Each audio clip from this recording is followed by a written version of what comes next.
because we grew up with women who weren't voicing the pain and the burden.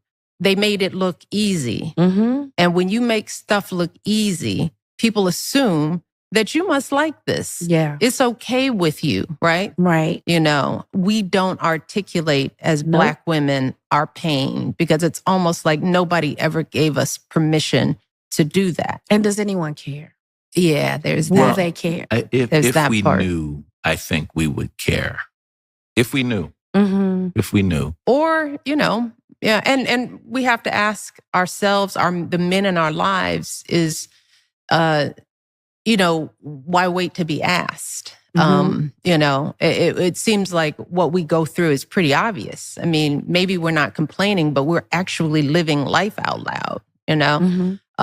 You know, you see us carrying these babies, you see us working a job and coming home and managing, getting food on the table and handling doctor's appointments. And this is, you know, if you've got a partner, right? I think some of us feel like, why should we have to ask? Yeah. You know, it seems apparent. And as Black women, sometimes we, you know, there is that underlying thing we're socialized to believe from very early on that we don't deserve any better. Well, I think that's why it's important for us at tables like this, for women like us who do have a platform to talk openly about the challenges that we face, not because we are complaining, which we don't want to ever be complaining, but because we need to change, we need to turn that cycle on its head. Yes. And we have to talk about our stresses openly, you know.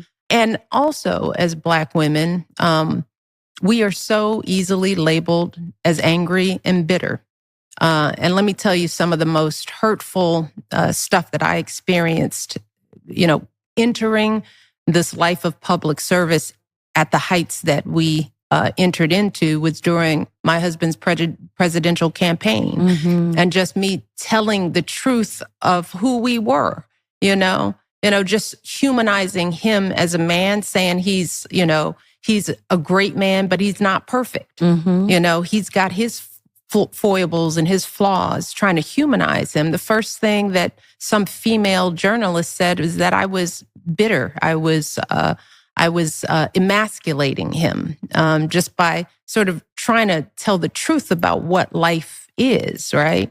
And then you get labeled as angry, you know, because you talk forcefully or passionately about something, even if it's in the context of great joy and pride. That the first label they put on us as Black women is that we are angry. And you know, the irony is like, yeah, I am probably less liked than many of my white female friends. I see that. Less liked. Not you know? liked. Light.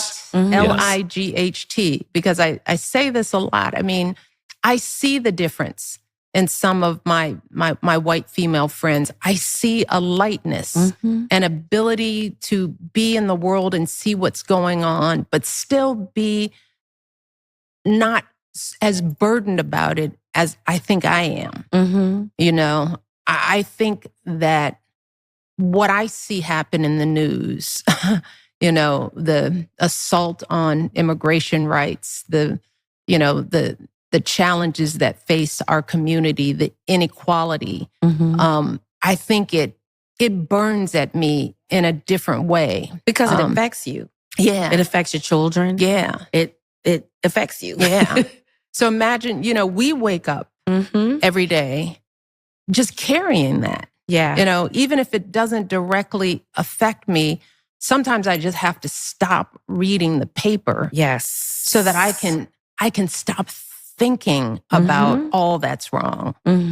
Sometimes, I don't know about you, Taraji, I can't stop thinking about it. Yeah. Right? Yeah.